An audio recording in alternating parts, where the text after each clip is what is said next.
Hello, आज आपण बनवणार आहोत उकडीचे मोदक. अगदी सुंदर पद्धतीने मी केलेले आहे, जे दाखवते तुम्हाला माझ्या पद्धतीने.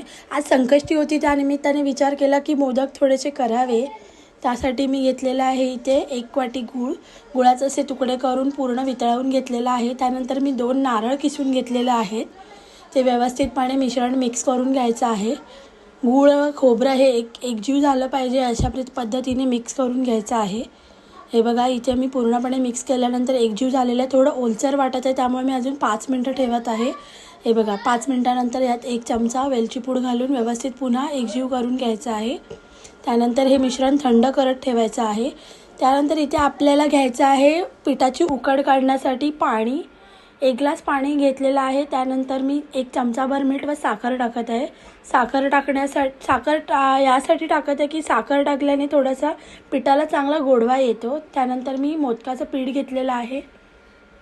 इथे व्यवस्थित पीठसुद्धा उकड करून घ्यायची. चांगली दणकून उकड बसली की मोदकाच्या कळ्या एकदम सुंदर पडतात व मोदक अगदी मऊसूद होतात. ठीक आहे, 5 मिनटं मी झाकून ठेवून नंतर ताटात पीठ काढलेलं आहे. पीठ इथे गरम असतानाच मळायचं आहे. हाताला भरपूर चटके लागतात, पण सांभाळून हलक्या हाताने पाण्याचा धक्का मारत मारत पीठ चांगलं मऊसूद एकदम मळून घ्यायचं आहे. मी दाखवते त्या पद्धतीने मळून घेतलेलं आहे. हे बघा, अगदी मऊसूद घेतलेलं आहे मळून. त्यानंतर इथे मी तुपाचा हात थोडा लावत आहे. हे तूप माझं पांढरं दिसत आहे, कारण मी घरी बनवलेलं तूप आहे ते. व्यवस्थित हे बघा, पिठाचा गोळा एकदम सॉफ्ट टेक्स्चर आलेला आहे त्याला.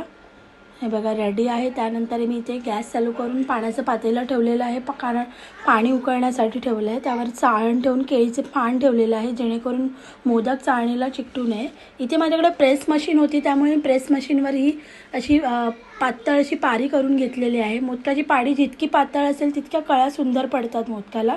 एका बोटाच्या साहाय्याने एक चिमटी मारत असे मोदकाच्या कळ्या व्यवस्थित पाडून घ्यायच्या आहेत.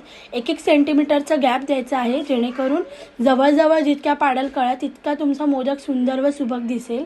त्यानंतर इथे सारण फिल करून घ्यायचं आहे. तुम्हाला जितकं सफिशियंट वाटतं तितकं तुम्ही फिल करून घ्या व असं हलक्या हाताने पूर्ण क्लोज करून घ्यायचं आहे मोदक. व वरती एक्स्ट्राचं पीठ जे येईल ते काढून टाकायचं आहे. हे बघा, अगदी हलक्या हाताने घ्यायचं आहे. खूप नाजूक काम असतं हे. अगदी हलक्या हाताने घेतलं तर मोदक अजिबात फाटत नाही, अगदी सुंदर कळ्या बसतात. ह्या बघा, किती सुंदर प्रकारे मोदक रेडी झालेले आहेत. त्यानंतर मी ते 15 मिनटं झाकण मारून उकळी काढून घ्यायची आहे. पूर्ण उकडून घ्यायचे आहे ते 15 मिनटं. 15 मिनटानंतर आपण चेक करूया. हे बघा, आपले मोदक रेडी आहेत. गरमागरम मोदक खाण्यासाठी फॉलो करा.